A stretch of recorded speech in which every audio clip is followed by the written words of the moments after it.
प्रतापगढ़ में सुबह का वक्त था। सब लोग अपने काम में मसरूफ़ थे। बब्बन हलवाई भी कुछ गुनगुनाते हुए मिठाई बना रहे थे। मैं हूँ बब्बन हलवाई, लोगों को पसंद मेरी मिठाई। के तभी वहाँ पर दद्दू आ जाते हैं और कहते हैं, ये क्या गुनगुना रहे हो बब्बन? बब्बन बोलता है, मेरा दिल नहीं लग रहा था तो मैंने सोचा कुछ गुनगुना कर मिठाई बना लूं। दद्दू, आप कहाँ जा रहे हैं? तो दद्दू बोले, मुझे राजा जी ने बुलाया है, उन्हीं की तरफ जा रहा था कि मैंने सुना तुम कुछ गुनगुना रहे हो तो मैं तुम्हारी तरफ चला आया। ठीक है, अब मैं राजा जी की तरफ चलता हूँ। पास ही छोटू और ढोलू छुपकर ये सब देख रहे थे। ढोलू बोलता है, दद्दू जा रहे हैं, लेकिन दद्दू ने तो बोला था कि वो अपने हाथ से हमें आम का अचार बना के देंगे। तो छोटू कहता है, हो सकता है वो वापस आकर हमें आम का अचार बना के दें।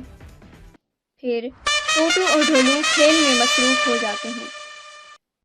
बब्बन को अचानक से एक बहुत ज़रूरी काम याद आ जाता है। बब्बन बोलता है, अब मैं दुकान भी बंद नहीं कर सकता हूँ। कि तभी वहाँ पर दरोगा आ जाता है। बब्बन से कहता है, तुम परेशान लग रहे हो। बब्बन बोलता है, मुझे अचानक से एक ज़रूरी काम याद आ गया है, लेकिन मैं अपनी दुकान भी बंद नहीं कर सकता हूँ। क्या तुम थोड़ी देर मेरी दुकान में बैठ जाओगे? दरोगा बोला, ठीक है।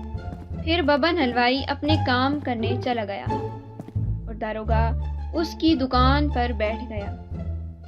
दरोगा को बैठे बैठे नींद आ गई और वो वहीं सो गया।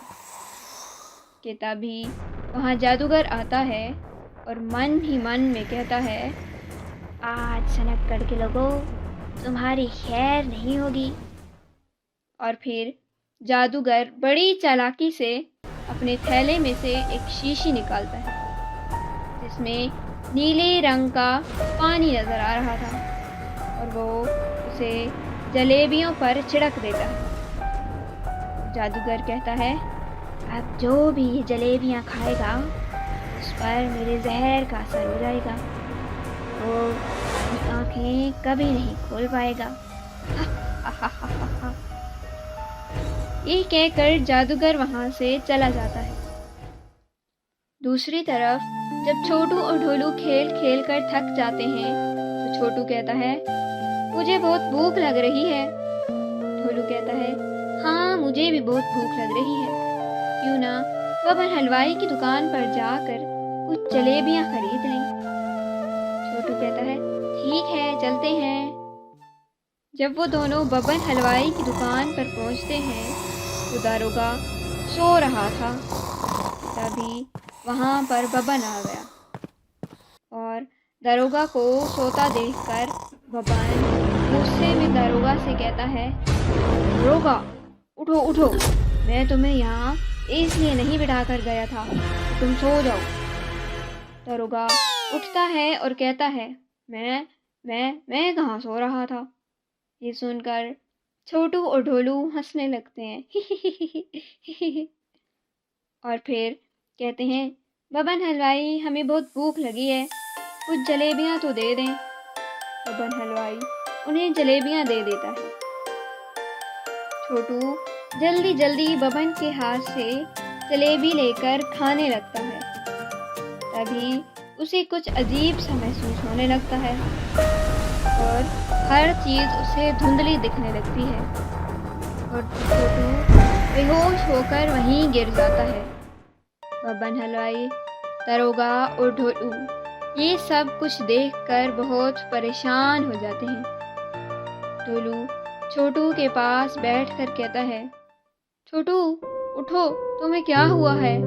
क्या तुम हमारे साथ मजाक कर रहे हो? अगर तुम हमारे साथ मजाक कर रहे हो तो ये बिल्कुल भी अच्छा नहीं है।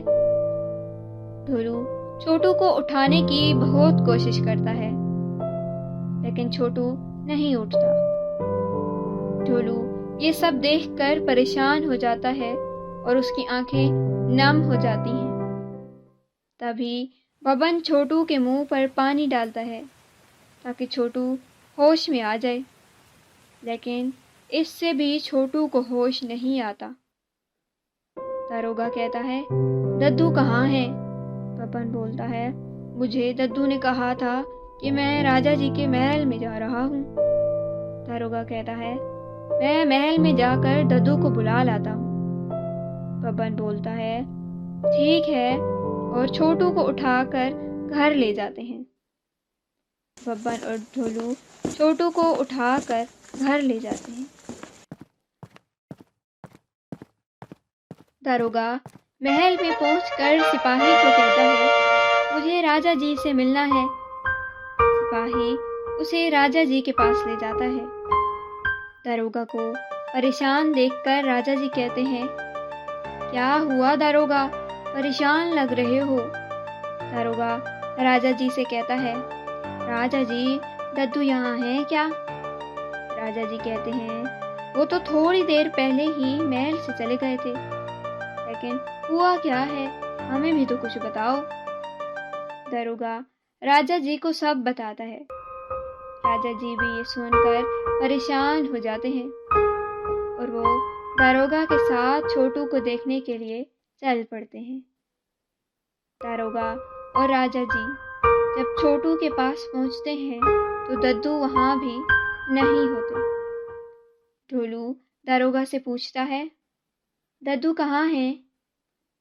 दारोगा कहता है, मैं ये मालूम नहीं कर सका कि दद्दू कहाँ है। ये सुनकर ढोलू रोने लगता है और कहता है, दद्दू, दद्दू आप जल्दी से घर आ जाएं और छोटू को ठीक कर दें।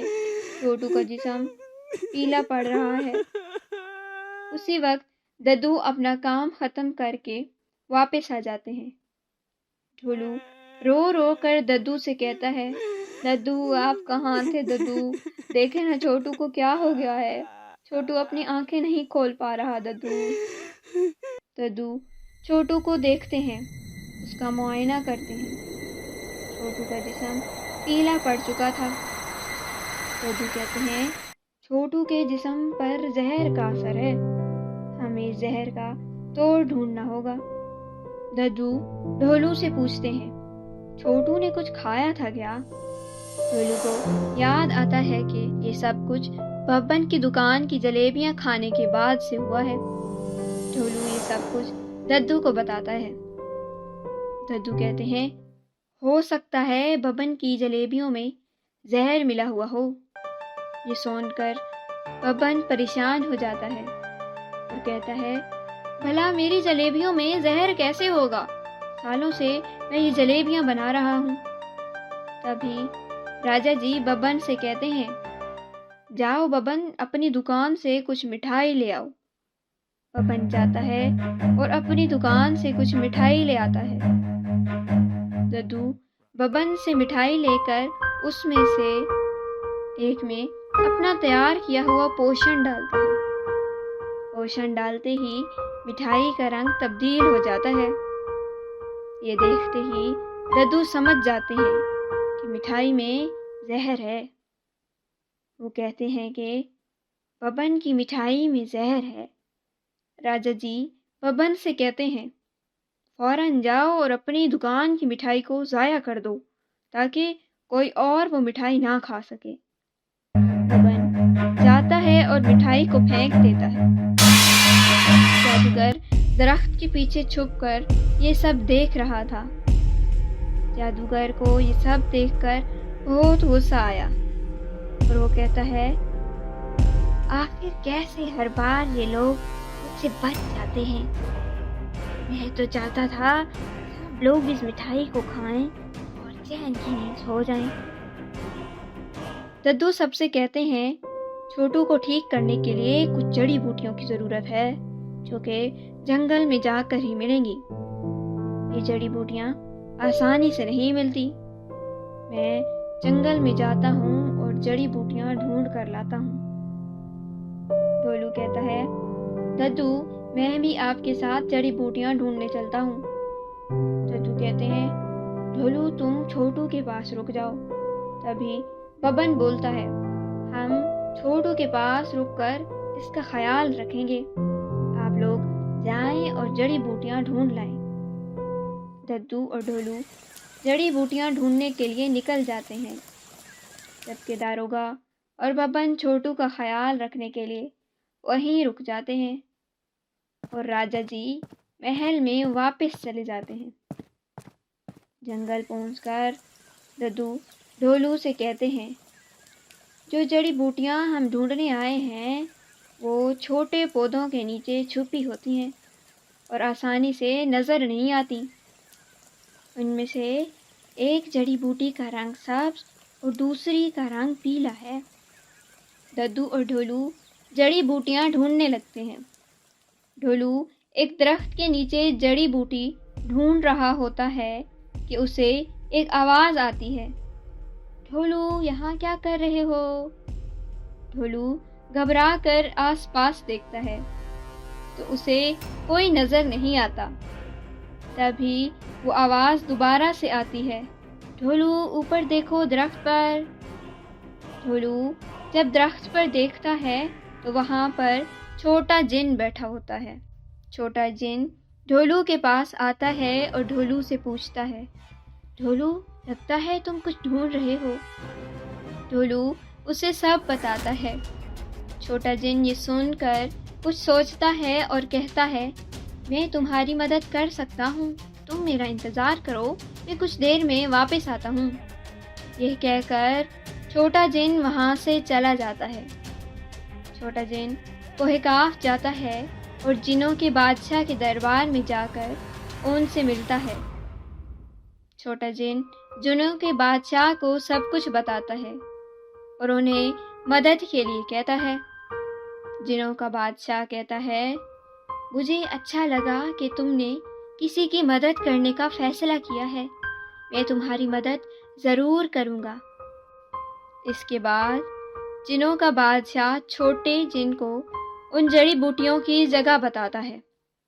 ये सुनकर छोटा जिन फौरन से जंगल वापस आता है। दद्दू और ढोलू अभी तक जड़ी बूटियां ढूंढ रहे होते हैं। छोटा जिन उनके पास जाता है और कहता है, मुझे मालूम हो गया है कि जड़ी बूटियां कहाँ हैं, आप लोग मेरे पीछे आएं, मैं आपको उस जगह पर ले जाता हूँ। दद्दू कहते हैं, ठीक है चलते हैं। ढोलू और दद्दू छोटे जिन के पीछे चल पड़ते हैं।